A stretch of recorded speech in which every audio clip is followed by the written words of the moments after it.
The S&D 50 heading into week 2, slots 50 through 41. At 50, we have UNLV, 49, Florida State, 48, Iowa, 47, NC State, 46, Duke, 45, California, 44, Arizona, 43, Mississippi State, 42, Texas, and 41, Oklahoma. So let's start at 50 with UNLV. I'm surprised.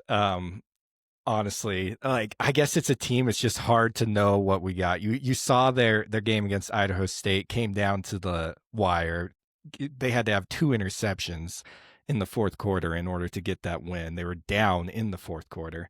But yes, the way they handled Sam Houston was also, they looked great. So UNLV just is such a wild card right now. So to see them jump 41 spots is a little surprising. And if I'm right, Jacob, they switched quarterbacks, right? In that Sam Houston State game, I think they had Alex Orji for the beginning, and then they switched to someone else, and they played even better and scored even more points. So UNLV truly is a wild card, and something to note here why they're at 50, and you're going to see this week to week, is the model does not look at to bye weeks or multiple games played. So in this example, UNLV played in week 0 and week 1. So they've played 2 games where a lot of these other teams have played only 1. So we're going to see today some teams inflated in their rank in the S&D 50 due to them playing more games than other teams. UNLV is a great example here. Yeah, that's definitely going to play out as we get to some of the higher ranked teams. You're going to get more credit for playing FBS teams than you are for beating FCS teams. You're going to get more credit for playing a game than not playing a game.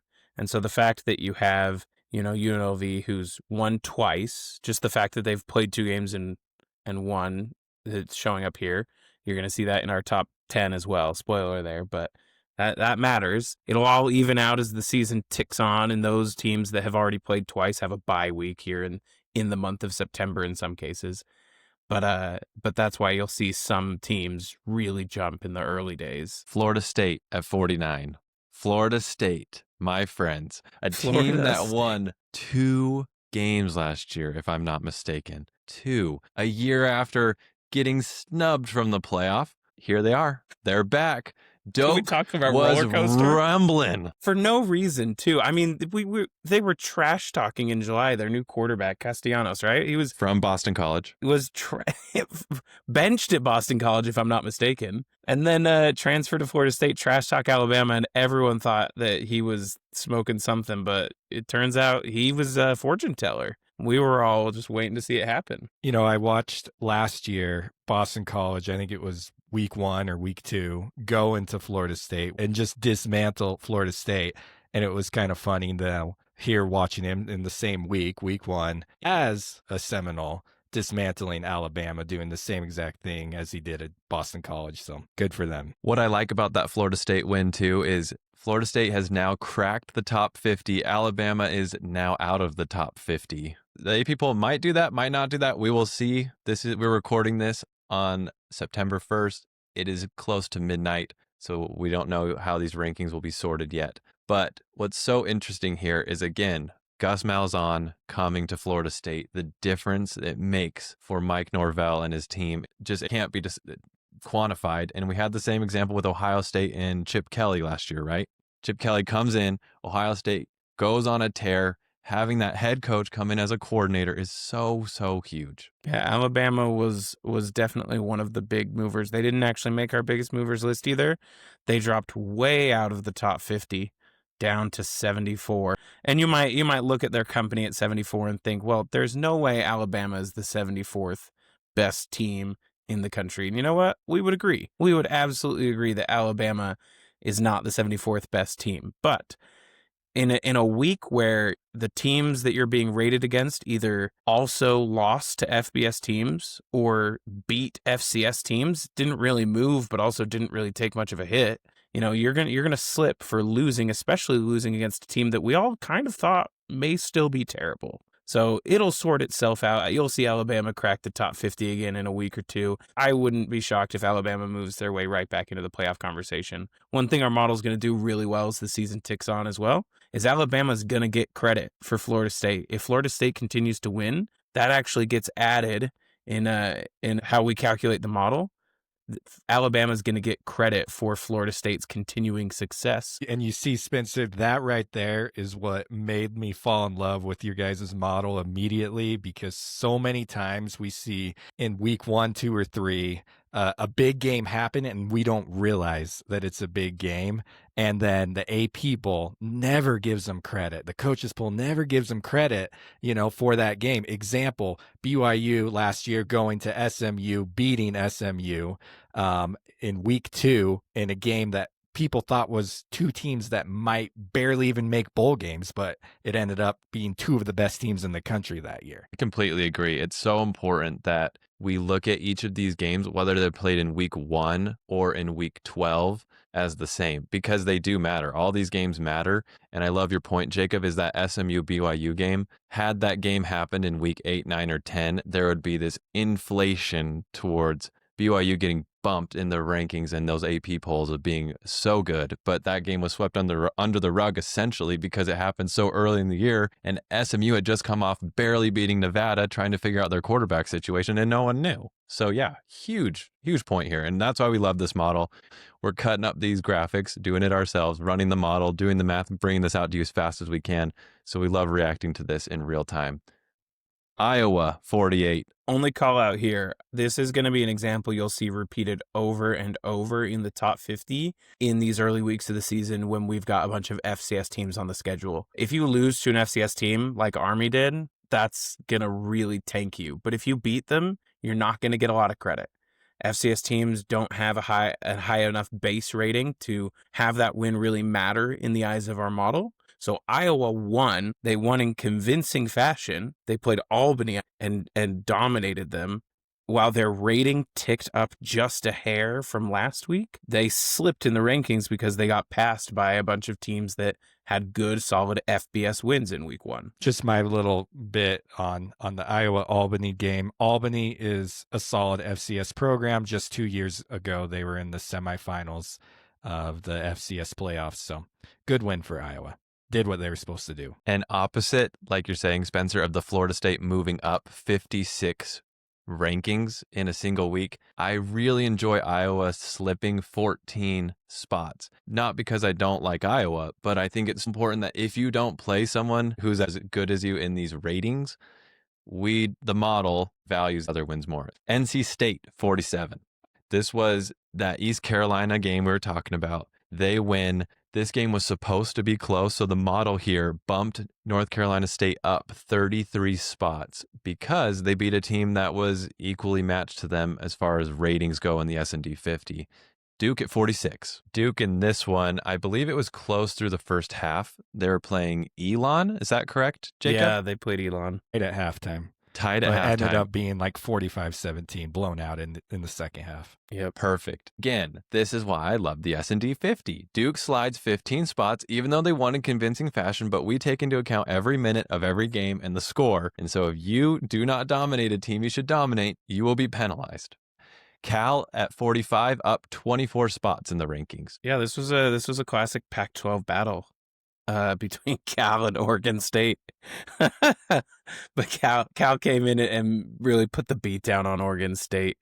I mean, that game wasn't close. I think Cal had a double-digit lead in the first quarter and just never looked back. Cal finished the year off pretty strong last year, right? Yeah, they were. I don't think they were ever in contention for an ACC title, but they were to the ACC kind of what Kansas was to the Big 12, like the team that you did not want to play down the stretch. Yes, they got hot down the stretch. So this is going to be interesting because they handled Oregon State pretty good. And they had that back-breaking loss to Miami where they had a full control lead and just blew it at the end. So I think Cal has a lot of upside. Arizona at 44. Welcome to the S&D 50, up 28 spots in the rankings. Well, Hawaii got that week 0 win, which I'm sure put them up, and then Arizona just handled Hawaii. Arizona is going to be interesting to watch. Brett Brennan did awesome things at San Jose, which is an extremely hard place to win, and he got a lot of flack last year with how the team fell apart. I'm looking to see if Arizona really starts to rebound this year and puts themselves as a top Big 12 team. Yeah, well, one thing I'll call out too, we're looking at this 41 through 50 is, people should know the actual rating difference between 41 and 50 is less than 30 rating points as we calculate it in our model. These teams, if they played each other today, these could be really neck and neck games. We think that these teams, at least as far as they performed in the first week, could really be even footing. You would shuffle up this 10 teams, and I don't think it would be that different. Mississippi State at 43, up 15 spots in the rankings. Texas at 42, down 37 spots in the S&D 50 rankings. Where do we begin? This is fair. This is one of the things I actually really like about our model is it's going to punish you for losing. It was a competitive game, but Texas really did not show that they had the chops to win a big game against Ohio State. And they're going to do fine this season. They're going to come back up in the rankings. They're going to bounce back. But, we don't soften the blow for losing. If you lose, you're going to slide. And I like Texas sliding down for losing a big game. We'll see if they keep losing or if they can turn it around. Not only did Texas lose, I don't think they ever had the lead. Is that correct? Yeah, no, it was Ohio State the whole way. So the model is giving points to Ohio State the whole time. Texas never has a lead. That's why you see it drop that steep. Oklahoma at 41, down 12 spots in the rankings. They took care of business against Illinois State. Now, Illinois State is a ranked FCS team. They did cover the spread. So if you're ever looking for a spread bet, look for the ranked FCS teams. But Oklahoma hasn't ever gotten back since Lincoln Riley has left town. It just seems like, honestly, that 40 to 50 range seems about right for them. Yeah, and Oklahoma's another one where their rating went up for that win against Illinois State. They were 51-58 last week. They're 51-70 this week. But other teams with better wins are what bumped them down 12 spots. We'll see those teams coming up. I'm very interested to see Oklahoma move this year because we have John Mateer coming from Washington State last year, ballin'. He's got his offensive coordinator, Ben Arbuckle, and the two of them put them on a team that could play defense. Oklahoma did play defense last year. They beat Alabama. It's going to be fun to watch. If they can score, they have Michigan at home this week. Teams 31 through 40. At 40, we have Louisville, 39 Maryland, 38 Clemson, 37 BYU, 36 Washington, 35 South Florida, 34 Kentucky, 33 Wisconsin, 32 Purdue, and 31 Vanderbilt. Louisville at 40, down 13 spots in the rankings. Another one where their rating went up for taking care of business. But Louisville's going to be a scary team in the ACC this year. I think Louisville will be my dark horse to win the whole conference. Maryland, 39, up 16 spots. Clemson, down 30 spots, 30 ranking positions at 38. I mean, that loss to LSU, that was a competitive game. I thought it was had some fun moments there. I really appreciate the slog of some of those low-scoring games. But you can't pull out a home win against a team that, expectations were, I would say Clemson was more likely expected to win in a lot of cases. But, SEC fans, sorry about that. LSU was the bright spot for the SEC, and Clemson slid as a result of that loss. Ever since the NIL era has hit, it seems to have affected Clemson, and Dabo Swinney hasn't been able to figure it out yet. So he keeps losing big game after big game when he has these opportunities. Yeah, what was it? I feel like I saw something about Dabo Swinney in a 3-legged race. And I don't really follow Clemson closely, but that he took transfer portal kids this year because of losing a 3-legged race to a booster or something like that. I don't know. Did either of you see something like that? Someone should fact check me on that because I feel like I saw that somewhere and it's the funniest thing. Someone do the research in the comments for us. Please comment if you know if Dabo Swinney lost a 3-legged race and now takes NIL transfers because of it. It would be the most Dabo thing in the world. That's great. And again, Clemson will get credit. If LSU continues to win, they will move up next week no matter what. So, yes, they are down 30 ranking spots. If you're a Clemson diehard, you're furious. But don't worry. We're going to reward it. If the LSU is as good as advertised and Garrett Nussmeier can sling the pill, you're fine. It's all going to be fine. So everyone take a deep breath. Week 1. BYU at 37 minus 11. This one was over 49-0 at half against Portland State. BYU started their first true freshman quarterback in school history. and they looked pretty good. But again, Jake will tell you, Portland State is not a good team.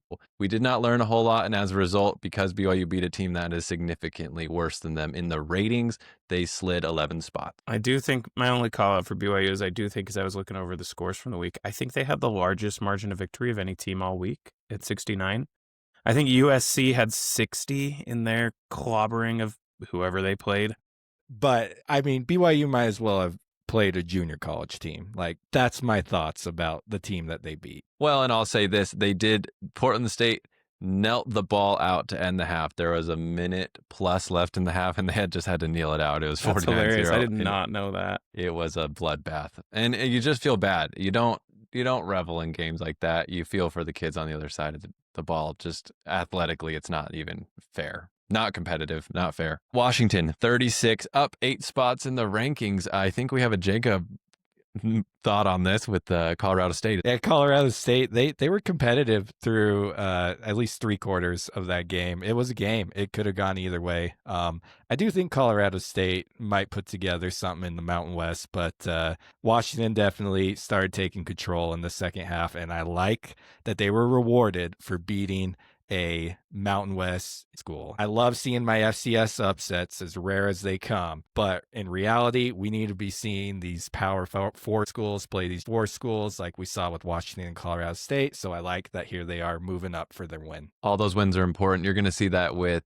Miami of Ohio and Wisconsin. You're going to see it also with Ohio playing Rutgers. Even if you play a team in the MAC, those teams are good. They have great ratings, and if you beat them, we should be rewarding these teams for these good wins. South Florida up 53 spots in the rankings. Welcome to the S&D South Florida Bulls. Well, I mean, this one felt like a changing of the guards, and I don't think it was a changing of the guards to South Florida per se, but Boise State, who has been like the Gonzaga of football, perennial powerhouse with less of a talent pipeline, but still able to recruit, always underrated, but still makes playoffs and big bowls, always a threat, no one you ever want to play. They just could not get anything going on offense and got rocked by South Florida. So South Florida got a ton of credit for stomping all over Boise State. And it felt like Boise State has almost like officially, through 1 week, I get it, there's a whole season, but it felt like they've almost officially vacated their role as leader of the group of 5 conferences. I completely agree with you. And honestly, I remember watching Boise last year. I watched way too much of Boise State. Just last year, the Ashton Jeanty Reliance, they were struggling with teams like Wyoming in the Mountain West. Bottom dwellers, like they couldn't just put them away until the end. Even last year's team, we saw Penn State handle them pretty easily. And then seeing what happened against South Florida, is this the end of the dynasty? I mean, it hasn't felt like it. They've never returned to the Kellen Moore era, where honestly, they should have been playing in a national title that one year. We might be witnessing the downfall of a dynasty here. And I feel like Boise State was one of those teams that you might say last year played to their competition. Like they struggled against Wyoming. They were within a field goal at Oregon. They were within a field goal of Oregon, who was, seeding different in the playoffs, would have been the runner-up to Ohio State, I bet. Like that Oregon team was special last year, and Boise State went toe-to-toe. So it's the kind of game where you expect, even if USF makes it competitive, Boise State still walks away with the win. The fact that they got rocked really speaks volumes to me. And Boise State, another team that dropped out of the S&D 50 entirely because of that loss. They dropped even below Alabama. They're all the way down to 76. The Ashton Jeanty Reliance, like you both are talking about, just like we have this coach swap where if a coach changes teams and we see Temple rise up and we see Sam Houston State drop down a ton and they're not winning games like we had predicted. I think we need to take into account if you have a Heisman Trophy candidate on a G5 team who is the heart and soul of that team, and he is no longer there and he's now on the Raiders, that should be taken into account because like Jacob said, if Boise State doesn't have Ashton Jeanty going for astronomical record numbers, it looked like a video game, then yes, it's going to be different this year, and they're going to have to take a little bit to figure it out. The second thing I'll say is my sister and my brother-in-law live in Tampa. I texted my sister 2 hours before kickoff. She lives about 10 minutes from Raymond James. And I said, you need to buy tickets right now to watch South Florida Boise State, because your entire home schedule after this is not going to be that exciting to watch compared to a ranked Boise State. Tickets were $37 on the first level. She decided to go, and lo and behold, paid off. Saw one of the biggest wins in South Florida history. I think it was their first ranked win since 2016 against Navy, if I read the graphics right at the end of that game. Huge game, just huge. I mean, South Florida, we've talked a lot about the loser of this game, but I think we learned a lot about South Florida, that they're going to be a force in the American, and it'll be interesting to see if they can make a push for that playoff spot. And it was it last year, 2 years ago, South Florida pushed Alabama to the brink. I think it went into the fourth quarter and it was competitive. They've been building for a while. Kentucky at 34, up 11 spots. Kentucky beat Toledo, pretty solid MAC team. I think the final score was like 24-14 or 24-16, I believe. And Kentucky rising for scheduling and beating an FBS opponent, while some of their peers were clobbering FCS teams and not really moving anywhere in the ratings. Love it. Love it. Kentucky, I don't watch SEC football, but I respect you for scheduling Toledo. Stoops, baby. Stoops, baby. He's doing his thing at Kentucky. Wisconsin at 33, up 23 spots in the rankings. It's important to note they are here because they beat a team that the model thought. Miami of Ohio, runner-up in the MAC championship last year. Gonna be good. Had a transfer quarterback coming in. Supposed to be good. Wisconsin shut them out. Yes, Wisconsin's up 23 spots in the rankings, but their starting quarterback is injured. So now they are figuring out quarterback play. But this model does not take into account that injury. Purdue at 32. Spencer, I think it's time to eat crow. Last week you said Purdue in the top 50. We wouldn't be seeing them anymore. Barry Odom, if I'm correct, from UNLV is now at Purdue. We're seeing maybe the Temple Sam Houston State bump, the James Madison Indiana bump, just a little bit, with a team that was truly one of the worst last year. Atrocious. Now at 32, up 18 spots in the rankings. What do you have to say for yourself? Honestly, I was wrong, and I'm thrilled about it. I know we always made fun of Iowa for just never being able to score on offense in the past, even though they were able to get wins. Purdue lost so many games and just could never score, could not be competitive. In this game, they scored 4 offensive touchdowns in the first half. Two in each quarter. So Purdue was cooking on all levels. And again, they scheduled an FBS team. Ball State competes in a tricky conference in the MAC. Now, I know this isn't going to show up anywhere. Their next game is against Southern Illinois, an FCS team. That is a respectable team in the FCS levels. So don't get too cocky, Purdue. Is Southern Illinois the Salukis? Are they the Salukis? Yeah, the Salukis, baby. If you play a team like the Southern Illinois Salukis, I think of you as a 14 or 15 seed in the NCAA tournament for basketball. See, yep, watch out, Purdue.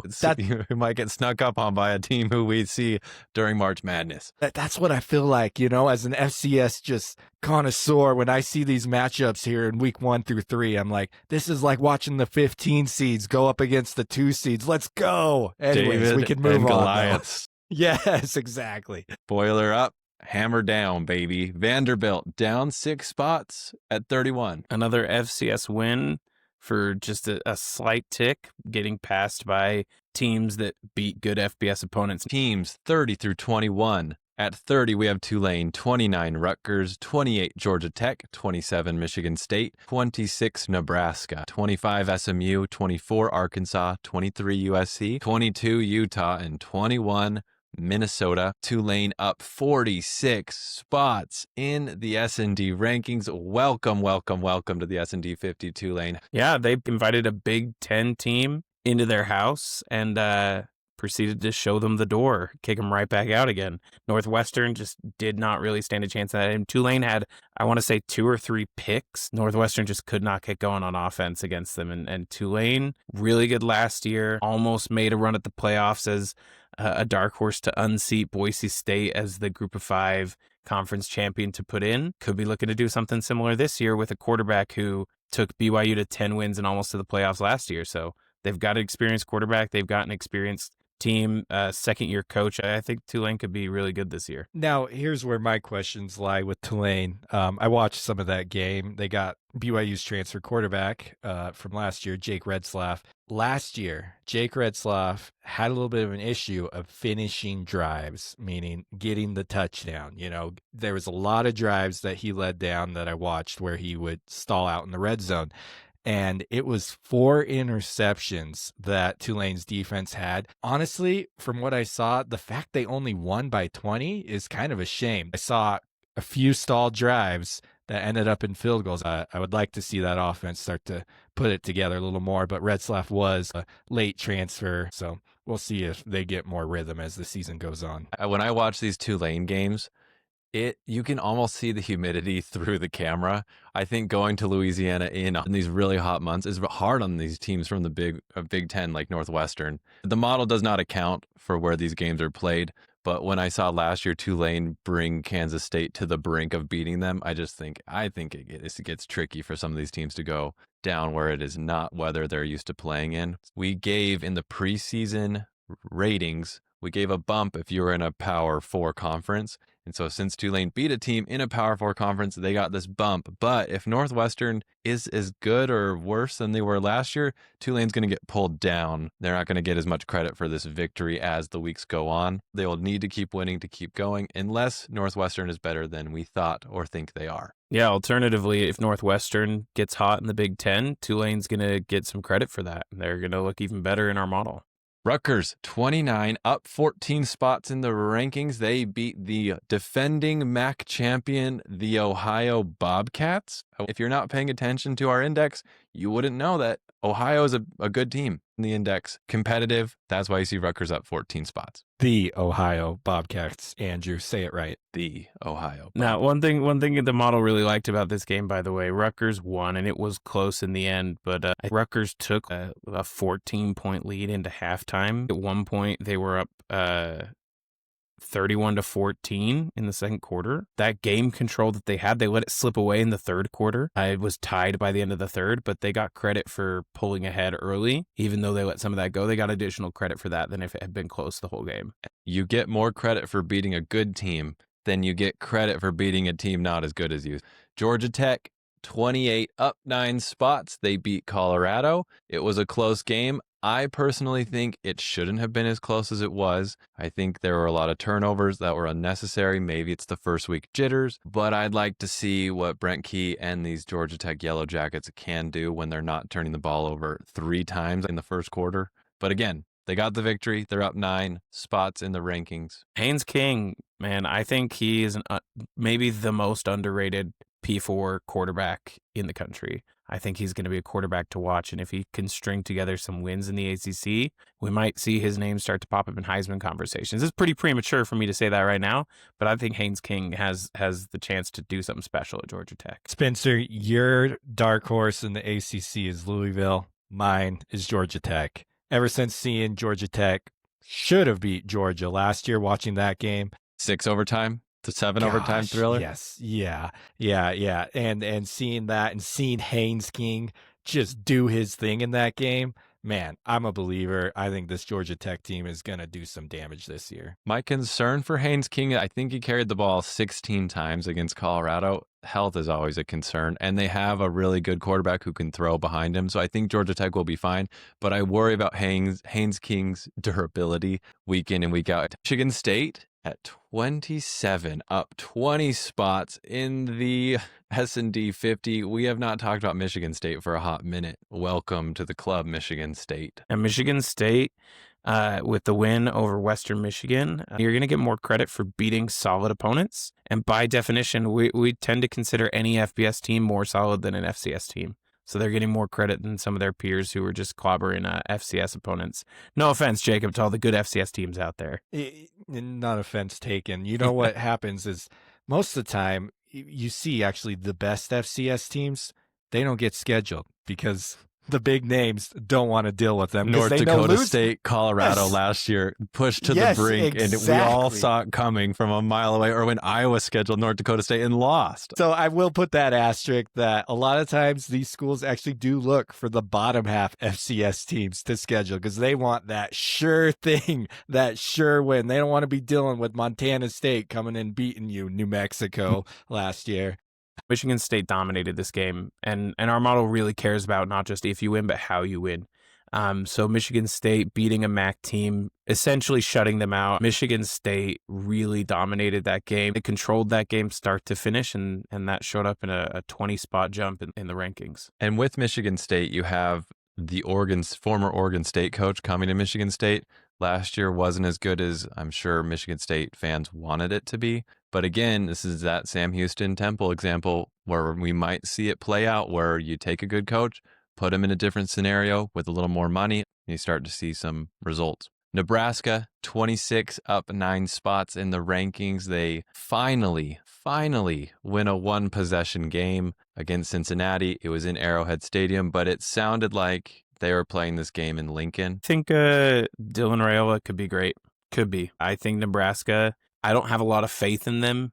And when it comes to a Big Ten schedule, that's probably some recency bias in there. But I think, if Nebraska is really serious about getting back to the glory days, Dylan Raiola could be a quarterback to take them there. I like Matt Rule.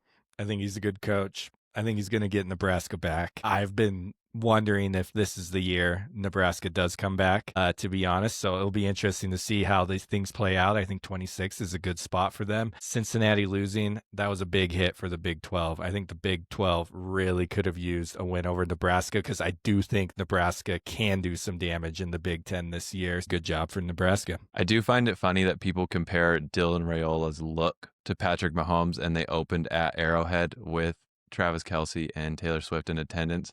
Just one of those little things that make you smile. SMU at 25, down 4 spots in the rankings. I mean, you're sliding down 4 spots because you're beating a team that, honestly, I had to look up to make sure it was a real team, East Texas A&M. This is one of the few games this week that I did not watch highlights for, did not check scores on, did not follow at all. I'm not surprised SMU took care of business and just essentially held pat. They're a good team, but we have to wait to see a real test. Arkansas, 24, down 4 spots. Big win, FCS opponent.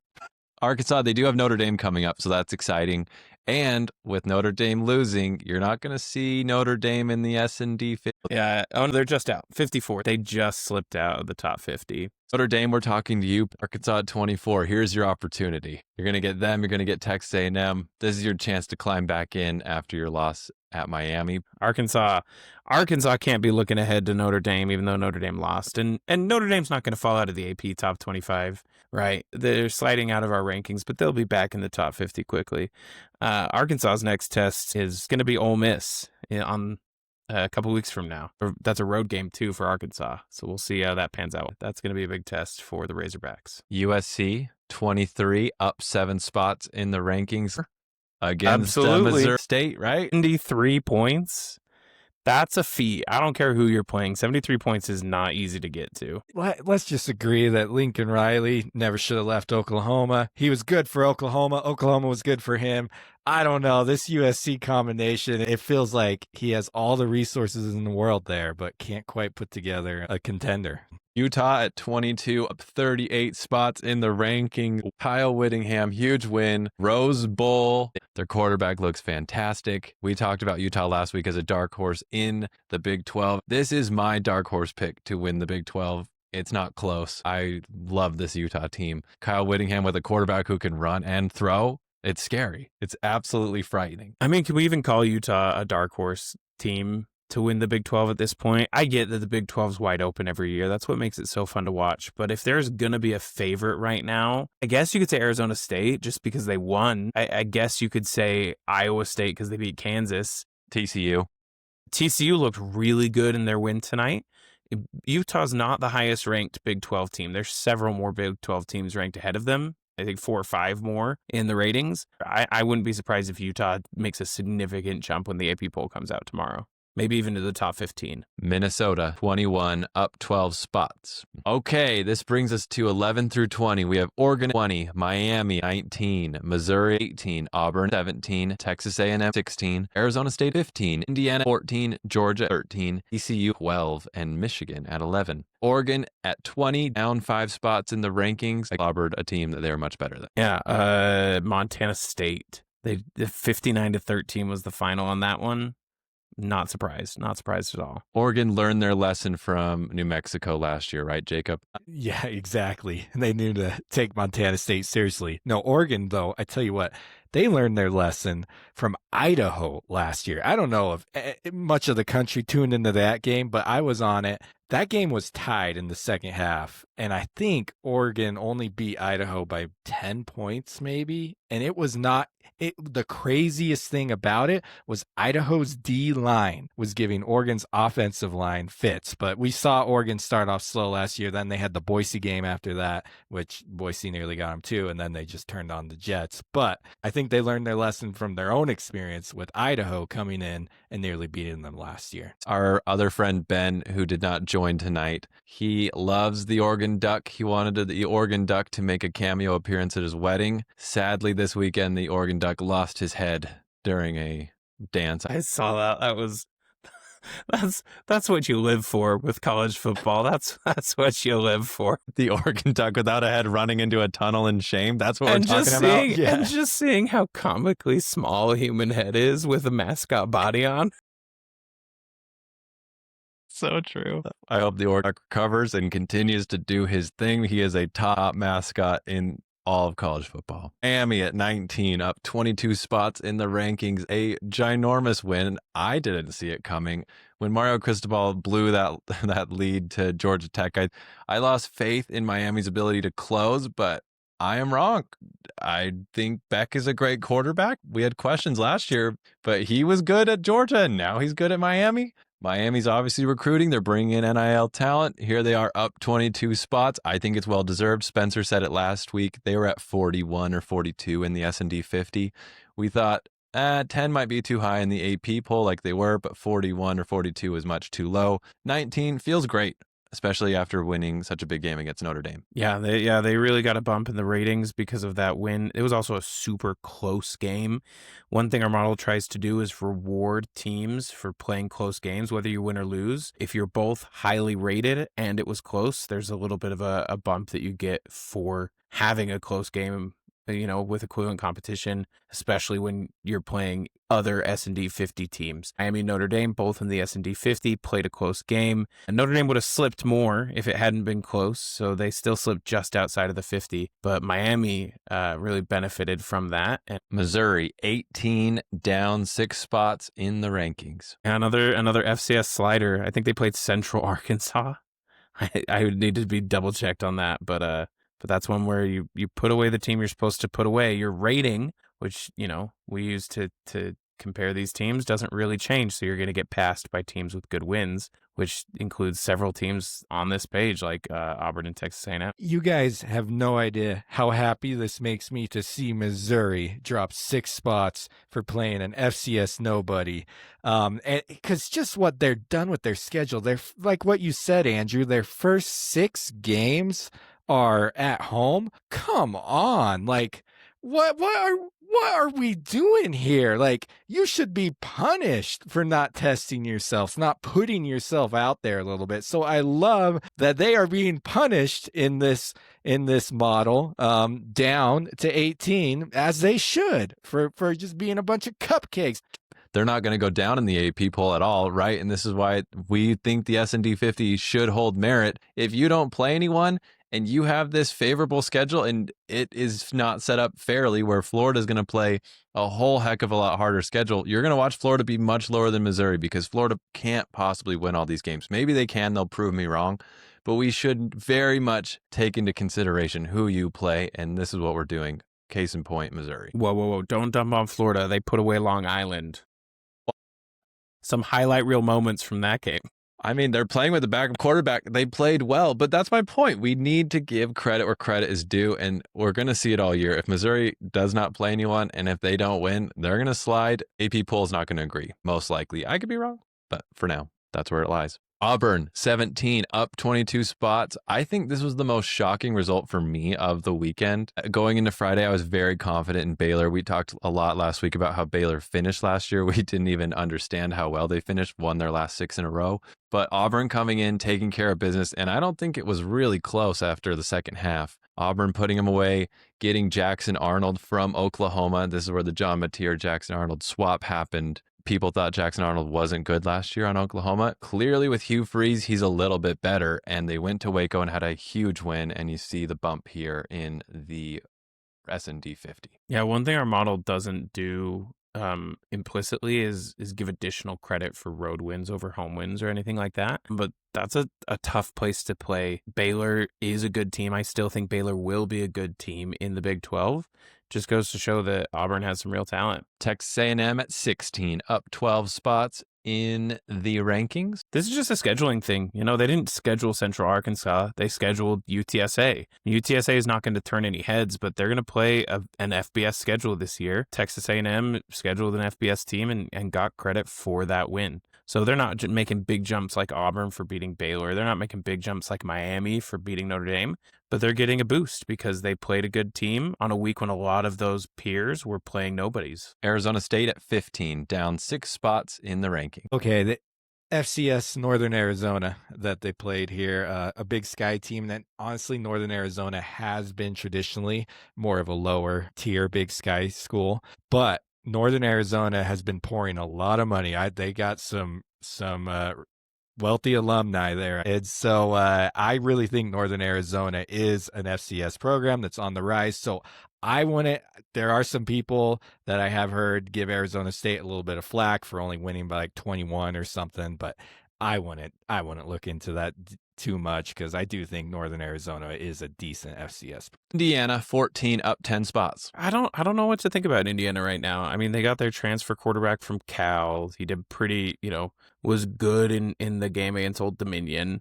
Credit for, again, scheduling another FBS team. Old Dominion is, I would probably say second tier group of 5 team. Like they're not at a Boise State level or what we would expect Boise State to be, but they're one step below that. So not a bad foe to schedule, not a bad win, but I just don't really understand this Indiana team. Yeah, I think it's a little too early to tell, but the model liked that win and gave them credit for it. Old Dominion beat Virginia Tech a few years ago, right? Early on in the year. Yeah. So Old Dominion's had some clout. I wouldn't say a ton of it, but they've had a little bit. They're a Sun Belt team. They finished 4-4 in the conference. My funniest Old Dominion moment was, I think it was Taylor Heineke, the quarterback for the Washington Commanders. The year Tom Brady played them in the playoffs, Taylor Heineke was the quarterback of the Commanders, and during the broadcast they said, Taylor Heineke has been studying for finals while also preparing for this NFL playoff game.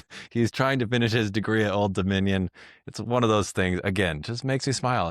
Too bad he didn't have any eligibility left. I bet ODU would have loved that. Georgia, 13, up 4 spots. Putting away Marshall. Not much of a test for them. Hey, don't say that to Notre Dame. Georgia plays an FCS opponent next week. An FCS opponent we'll actually talk about a little bit later in the show, so no spoilers there. But their biggest test is going to be in 2 weeks against Tennessee. TCU at 12. So the reason why we're filming so late is we have a big win for TCU. They are up 7 spots in our S&D 50. I don't think TCU is getting the credit they deserve in the AP poll like we've been giving them. I think tonight the country was introduced to Josh Hoover. He was slinging it, absolutely slinging it tonight. The hype was all on North Carolina. It was all about Bill Belichick, all about Freddie Kitchens and Bill Belichick's son being the defensive coordinator. And TCU comes in. Sonny Dykes, we got it in the group chat we were going, and someone mentioned Sonny Dykes got Deion Sanders' first game and Bill Belichick's first game. What did he do to deserve that? But TCU, unlike losing to Deion, they rectified it and absolutely dominated North Carolina. Just complete one-sided affair. It was really interesting, and it was a home game for UNC, right?